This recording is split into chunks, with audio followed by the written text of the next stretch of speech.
It's March Madness, people. No, not the sports ball March Madness. It's my 13th anniversary of being in business, and I have a goal of hitting 100,000 podcast downloads. Here are 3 ways to help. 1, download 1 or more of your favorite episodes, including setting your fundraising mindset with Ria Wong, ethical storytelling with Calliope Glaros, what the best fundraisers do differently with Sabrina Walker Hernandez, and my special series on what's next in social media for nonprofits, just to name a few. Number 2, share an episode with a friend or a colleague. You can go to pod.link/nonprofit nation to find descriptions and links to all the episodes. Number 3, take a screenshot of the podcast and share with your network. Be sure to tag me so I can find it and share it out also. I truly appreciate all of you, your time, your attention, and your passion to make the world a better place. Now, let's get to today's episode. Hello, and welcome to Nonprofit Nation. I'm your host, Julia Campbell, and I'm going to sit down with nonprofit industry experts, fundraisers, marketers, and everyone in between to get real and discuss what it takes to build that movement that you've been dreaming of. I created the Nonprofit Nation podcast to share practical wisdom and strategies to help you confidently find your voice, definitively grow your audience, and effectively build your movement. If you're a nonprofit newbie or an experienced professional who's looking to get more visibility, reach more people, and create even more impact, then you're in the right place. Let's get started.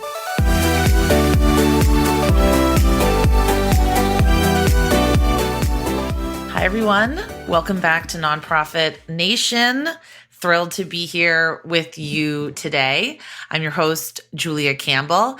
And today we're going to talk about something that you might not think is truly meaningful to the sector. We're going to talk about gift giving and why gift giving can help make you a better fundraiser. And I'm going to sort of draw the lines between that. Now, gift giving is one of the 5 love languages, not my love language. My love language is words of affirmation and quality time, but it is hugely impactful when you do it correctly. So, good thing we have my brand new friend, Patrick Kucharson.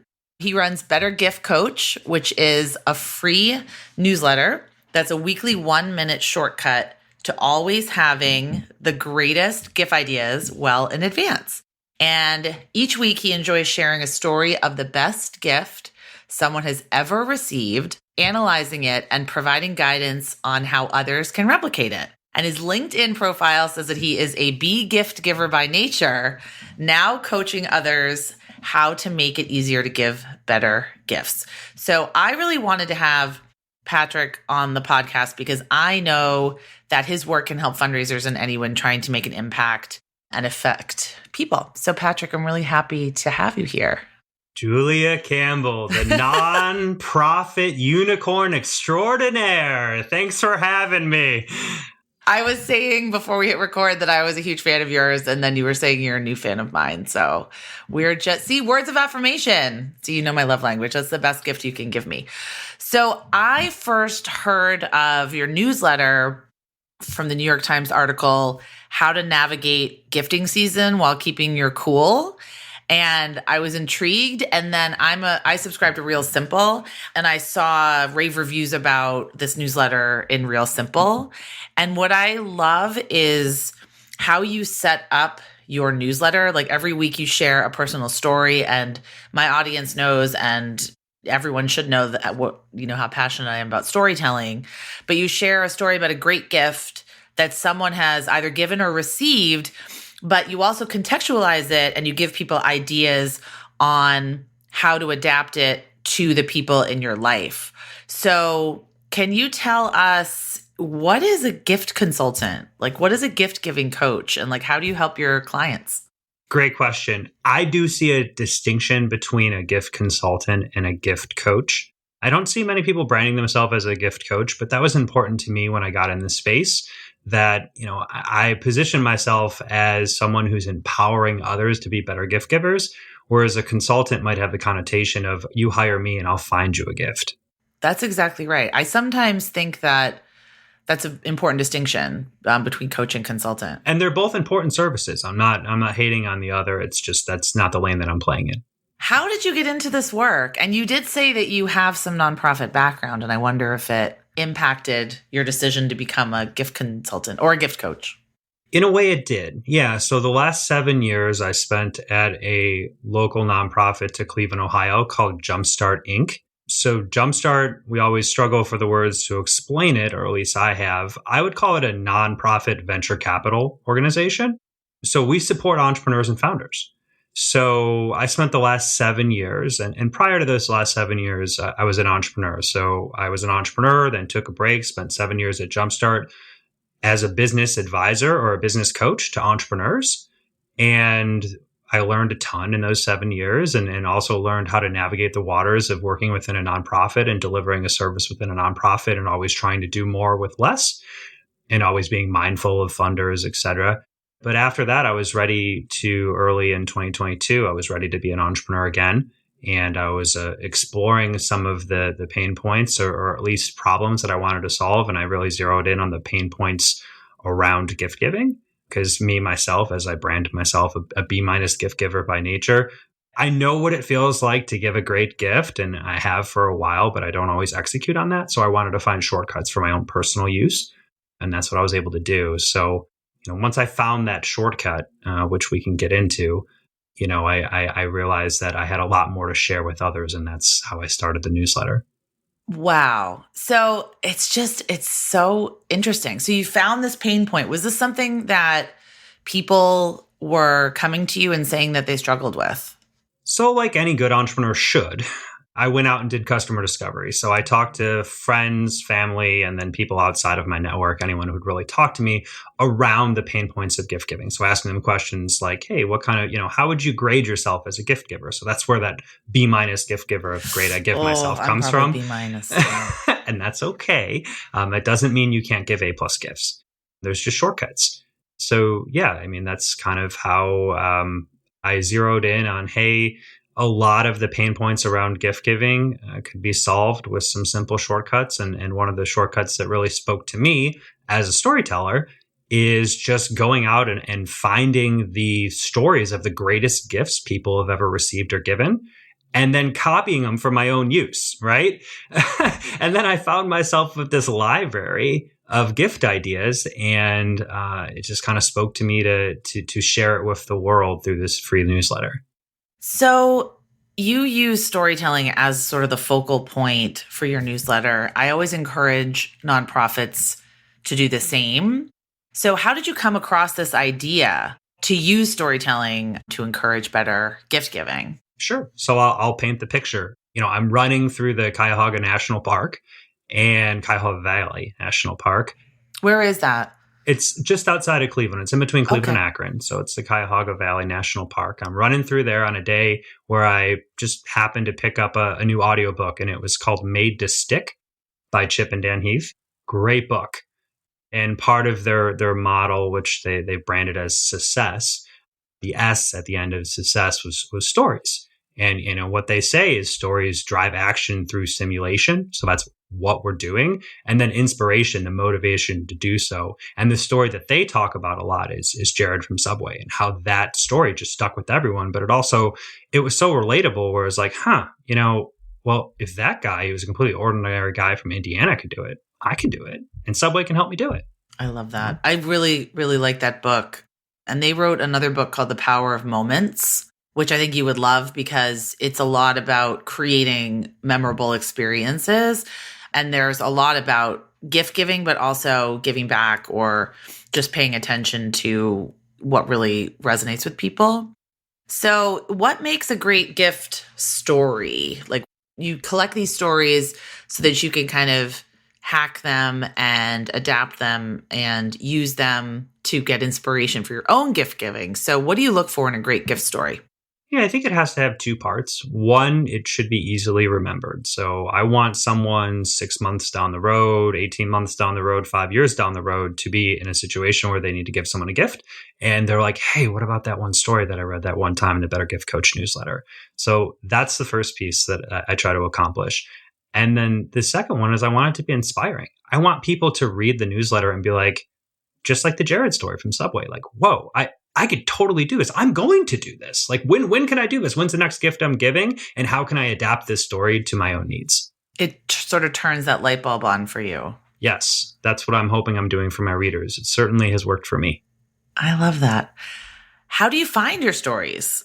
Yeah, so it started off with friends and family, and I got a pretty sizable library just from that. But then what happened friends is and family. So did you do interviews? I did. Yeah. And just at a certain point, like I just kind of got obsessed and just started asking everyone in passing, like, hey, can you tell me a story of a great gift you've received or given? And most people do have a story, or they at least know of a story, right? So I'm constantly writing those down. And then what happened is once my subscriber base for the newsletter got big enough, they started submitting their own stories. Yes. So it's become this wonderful community of people who are either really good gift givers to begin with, and it's their hobby to do so. So you would say that their love language is probably gift giving, or it's people like me or you who aren't the best gift givers by nature, but really know and enjoy the feeling of having a great gift well in advance and being excited to give it to someone. Exactly. So your newsletter on Giving Tuesday really caught my eye because Giving Tuesday is obviously a huge celebration in the nonprofit sector. A lot of newsletters are sent. A lot of people are asking for gifts. A lot of attention is trying to be grabbed on Giving Tuesday. But your newsletter, first of all, I loved the subject line. It was 10x my gift. How? Which, the question was immediately piqued my curiosity. But then you shared a story from Habitat for Humanity about Helen, and I'll post that link in the show notes. And this is the kind of story that I am constantly trying to encourage my fundraising listeners, my marketing listeners to share. So what caught your eye about this particular story, and how did it sort of come into your orbit, and why did you decide to share it? So for that Giving Tuesday edition, I specifically went out and I knew that I wanted to find a story of someone being impacted by a charitable organization. Or it's hard to find, isn't it? It shouldn't be. It shouldn't be, but it is. It was a challenge, but that one just really spoke to me, and it was short, simple, sweet, but really impactful. And it just talked about how the cool thing I like about Habitat for Humanity in particular is a lot of times the work that they do is supported by a lot of individual donors who aren't, the large institutions donating tens of thousands or hundreds of thousands of dollars towards their cause. It's people like you and I who may give $50 every year. And hopefully we catch that Giving Tuesday match where, we can sometimes 2 or 3x or at times 10x our donations. Do you often recommend that kind of gift? Or is it just around sort of year-end holiday Giving Tuesday time? There's good study that giving someone, I always struggle for the words to say this. So giving someone a gift as a donation to a charitable organization in their name, there's an edition that I did about that. There's fine line you need to walk. I guess a quick rule would be if it's close family or friends, it's probably okay because you know them well enough. But if it's someone who isn't that close in your orbit, you should heed with caution. So it's like the Human Fund with George Costanza. I don't know if you know that reference. No, I think I do remember that one. Wow. When he didn't want to give out Christmas gifts one year and he just gave everyone a donation to the Human Fund. Yes. But that's a great point. So I saw that graphic. It was sort of the red light, yellow light, green light, when to be really careful giving a gift on behalf of an organization or giving a gift to an organization on behalf of a person. You have to know them really well, and you have to know that it's going to be meaningful to them. And it shouldn't be about you necessarily, what's meaningful to you. So that gets me into the pillar of everything that you do that I love. That you talk about it a lot in your newsletters, but giving involves two sides, right? A giver and a receiver. And this is so much like fundraising. It's about what makes both sides feel good, feel happy, and how we can create a great experience for both sides. So there's definitely lessons for fundraisers in there. Do you want to talk more about how we can create this great experience. Sure. And this is my personal philosophy that I'm constantly iterating on. But where I've kind of arrived, if you're talking about the two parties, the giver and the receiver of a gift, like how to make that an incredible experience for both should really start with some foundational goals. And for the gift giver giving a gift to the gift recipient is most likely going to be the happiest if they receive a gift that has lasting value. And that could be practical value or emotional value. So practical value, maybe 10 years ago, my wife bought me a nice Wusthof kitchen knife, still use it, plan to be using it in my 80s, right? That is a great gift. And it continues to have practical value and should continue to have practical value. Emotional value might be that one time when you were in college and your buddy showed up at your dorm room with a pizza, but you still remember it so warmly and fondly. And it's that emotional memory that's attached to the gift that provides that lasting value. And then for the givers, let's talk about that. So I did an email edition right before Christmas. And I believe I called it the Gift Recipient Masterclass because this is a two-way street, folks. If you are a gift recipient, there are things that you can do to make sure that that gift giver is getting the most out of the experience. And that's really just making sure, in my opinion, that they're able to witness the lasting value that a gift may have on you. So I tell a quick story in a past newsletter about an aunt gifting her niece a green sweater. Okay, simple green sweater, almost transactional at face value, that story. But then the niece would continue over the years to send photos every time she was wearing that green sweater, and how that made that aunt who lived out of town feel and so much more connected to the niece. So that's an example of just being an incredible gift recipient. And that's something that I think the listeners in the nonprofit world can take away from this. There are some people in my life that are amazing gift recipients. I will say that photo is so important. I know I have 2 kids, so I really try to instill gratitude into them, but either by writing thank you notes, but also by taking photos. Like if people have given them something or something that they use, or telling a story about how they used it or how they really enjoyed it. I think that is so important. And that just leads me into my next question. I think you kind of answered it, but how do you know what makes a great gift? I mean, everyone is so different. Are there some principles that we can follow to really help us decide what makes a great gift for each occasion? Sure. I'll keep it simple. And then if you have follow-up questions, I'm happy to dive deeper. But at face value, I think it's just providing that lasting value for the recipient. So make sure that you're providing that lasting value for the recipient. And that could be, again, practical or emotional value.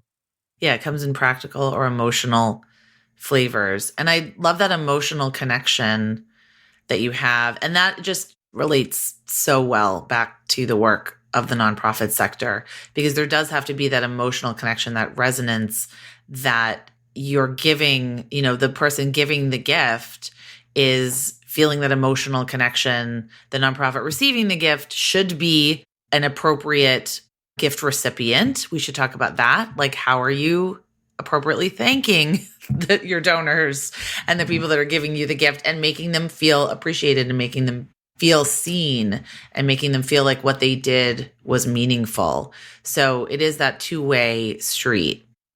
How do we become an A+ gift giver? Like, what do the best gift givers do differently?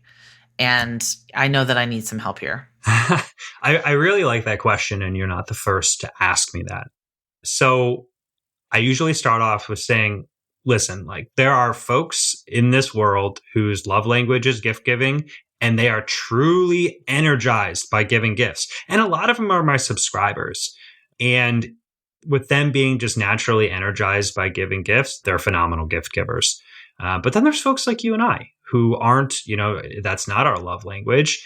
And we have to look for the proper motivations and shortcuts in order to rise to the level of giving A+ gifts, which I've proven through my own experimentation. And I see through my subscribers replying back like, I can't wait to do this, or this went really well and I gave this gift, that it works. So yeah. And then lastly, and there's great research behind this out of Carnegie Mellon. There's a researcher named Jeff Gallick. I hope I pronounced his last name correctly. Just Google Jeff Gallick and you can read all about it. And he puts out this great content about all of the common mistakes that gift givers make. And one of them that he stresses on is you really should ask someone what they want. And I truly believe from my own observation and my own life that the best gift givers, regardless of their love language, are usually the folks who aren't hesitant to just ask, hey, what do you want, to the person they're giving a gift for. And studies support that people appreciate gifts that they actually wanted more than unrequested or surprise gifts. Well, I know that as a parent. And you said that in the New York Times article. You said that children never hesitate to just tell you exactly what they want. Totally. That's why my son is so much happier than all the adults in the room on Christmas morning, right? Because he told us what he wanted and we get him what he wanted. Oh, exactly. I never give a list, and that is just my downfall. How can we get over that? How can we approach this conversation? I think that what happens a lot of the time is that these are uncomfortable conversations for people to have, at least in Western culture. I live in, northern New England. So we're very Puritan and we're very Yankee, and we just don't ask people what they want, and you just get it and you get what you get. You don't get upset, that kind of thing. So how can we change this culture? Do you have any ideas? Like, what kind of questions can we ask? Yeah, I would love to see over time a change in culture. And I would say we're probably gravitating towards that with this research coming out and our society just moving in the right direction on that front, in my opinion. But I will tell a quick story about what my mother does. Oh, my mom is one of those people, by the way, not interrupt, that just literally tells you what she wants. She sends you a link. She's like, this is what I want. Those people are so helpful. Yeah. They are helpful. But here's what my mom does. So, I'm one of 3 brothers and we're all married. We all have kids. So probably sometime in November, my mom sends an individual email to everyone and says, hey, what are you and your wife and all of your kids want? And then she collects that list and then she shares it with the entire family. So I know exactly what to get my niece or nephew. And that sidesteps all of those uncomfortable conversations of, should I really tell my sister-in-law what I want for Christmas? Or should I just let her come up with something and make her feel good about it? So my mom's like a huge gift-giving ally. That's a gift-giving ally.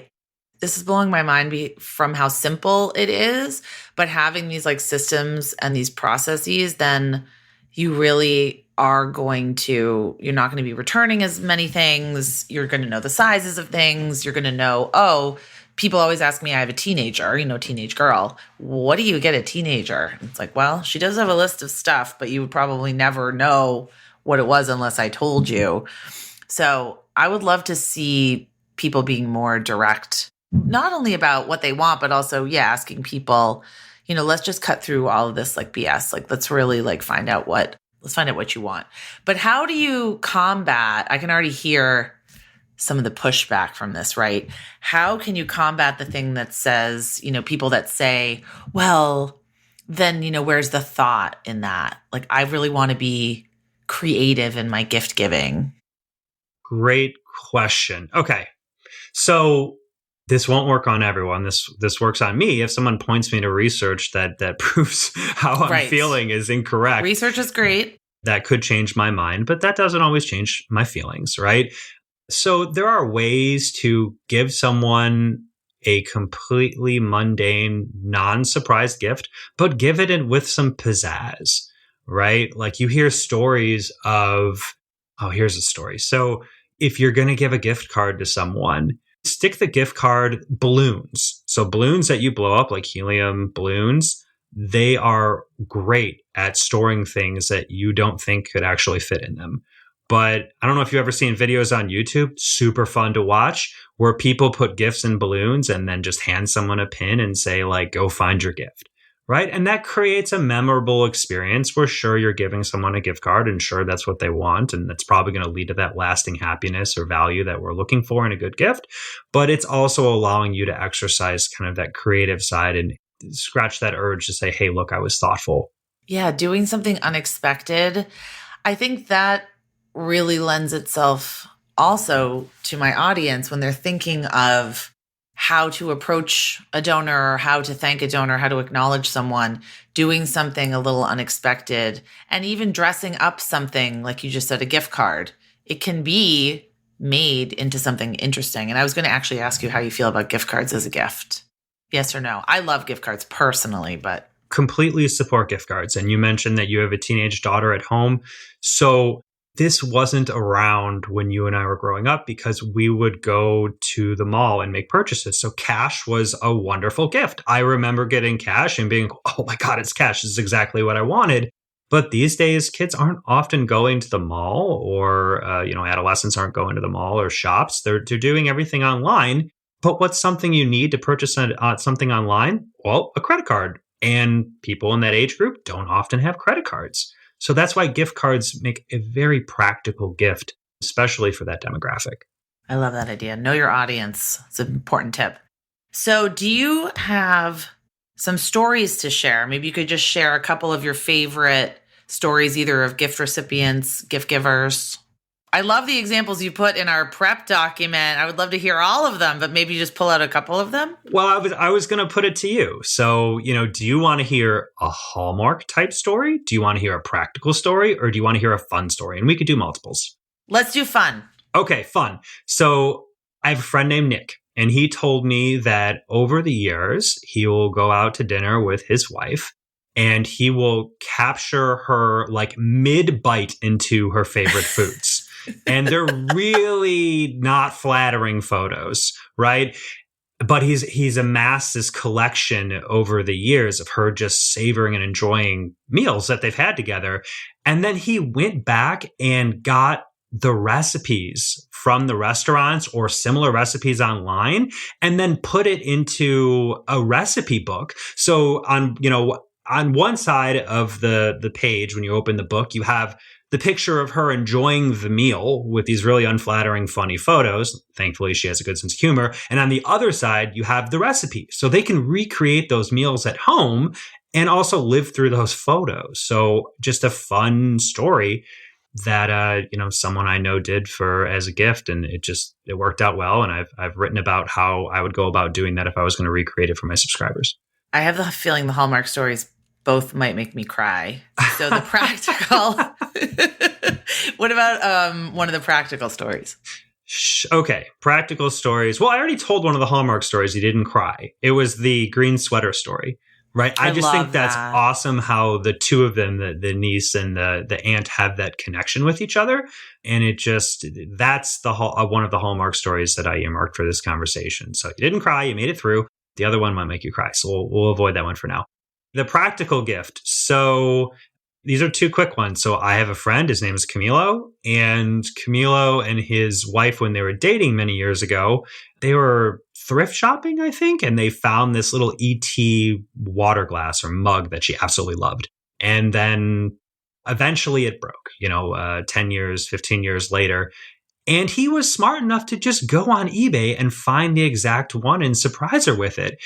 But the story or the lesson that would try to impart on my subscribers is just find something that was broken or lost or that you can even upgrade in someone's life and do that. It's a simple shortcut. Well, if you think about now, okay, I might be dating myself. The movie The Santa Claus with Tim Allen. Okay. Do you remember the part where he goes to the school Christmas party and he goes with the principal and no one's having fun and everyone's kind of gloomy.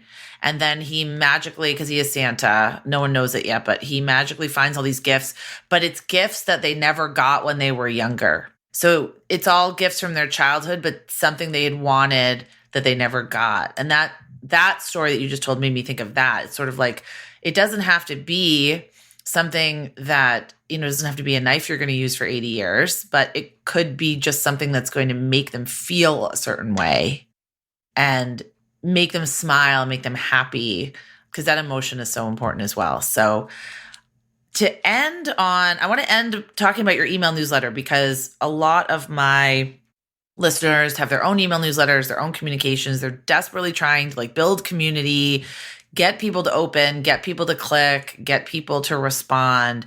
So your subject lines are always really great.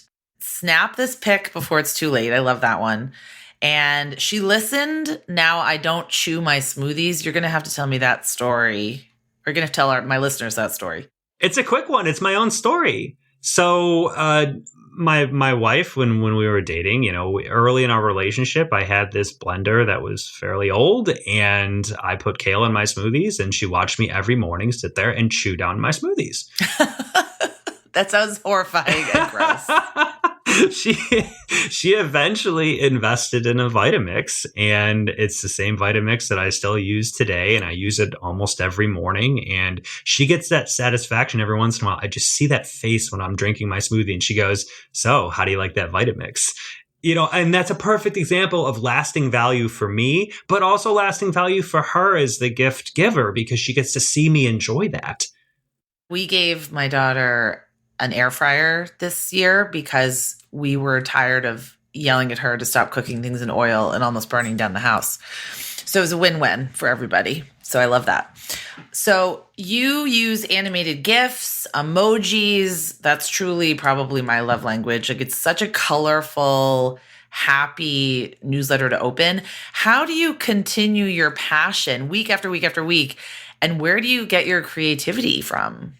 Good questions. So the book that I just finished is called The Go-Giver. Have you ever read The Go-Giver? No, but I'm putting it on my list. The Go-Giver. So there was a line in The Go-Giver that talked about how being someone who gives way more than they receive is such a satisfying way to live. And that's what I'm finding this journey for me to be. And I found it when I was working in the nonprofit space as well. So just being attached to the work and the mission of what I'm trying to do and helping people. And that's another reason why the distinction of coach is so important to me as opposed to consultant, because I view a coach as someone who should be giving to the world more than they're receiving. And then how I keep the creativity up, you'll laugh if you look at an email that has come out recently, but then go back like 6 months to my earlier emails. They're just a complete snore fest. Like, they're not that well written and they're less animated. So my whole point is creativity is like a muscle. And, I'm pumping these out every week, just like you're doing with this podcast. Just with any other muscle, the more you exercise it, the stronger it gets. So anyone out there listening who's like, how do I get more creative? How do I get more funny? Just start and then keep doing it and keep doing it and keep doing it. And you're eventually going to get better. I love that. Thank you for that advice. So where can people find out about you, sign up for this newsletter that I know all my listeners are going to want to sign up for, and learn more about you? bettergiftcoach.com. bettergiftcoach.com. You can subscribe. Again, it's a free weekly newsletter. It's less than a minute to read most of the time. And as Julia put it, like, it should make you smile and giggle a little bit when you open the email. I do have Instagram as well. At my handle's at bettergiftcoach.com or bettergiftcoach. I don't follow you on Instagram. I should. I love that. So we have to end with this, and you get asked this all the time, and I didn't put it in the questions, but what's the best gift you've ever either given or received? So it was actually featured maybe 3 weeks ago. So I did an edition about planned surprise gifts, which I'm a huge fan of. And there's a book called Giftology that I also would advise people to read. And the author talks about this thing called planned randomness. So you just pick random days throughout the year where you commit to giving someone a gift and they don't know it's coming. It's a phenomenal practice. So this will be local to you, Julia. So we're living in Cleveland now, which is where I'm from, but we spent 3 years from 2017 to 20 in Boston. And my favorite restaurant in the world is here in Cleveland. It's a taco chain. And my understanding was that, it was only in Cleveland. There was maybe 4 or 5 of the locations here in Cleveland. And my wife randomly found one when we were living there that's up in New Hampshire, in Portsmouth, New Hampshire. And she just told me, hey, we're going out to dinner one night. And she didn't tell me where. I figured it was just the restaurant that she found online. And it was my favorite restaurant. Oh, so she brought a little Cleveland to you. She did. And you can watch, if you go to the email a couple weeks ago, she recorded my reaction. It's a short 10-second clip of me just being dumbfounded and my brain like not being able to function. That was a good gift. So that's the one I always go back to. So you can thank my wife for that one. I love it. Thank you, Patrick, so much for being here. Thanks everyone for listening. So it's bettergiftcoach.com. Sign up for the newsletter and get all sorts of goodies every week in your inbox. So thanks again, Patrick, for being here. Thanks, Julie. Appreciate it.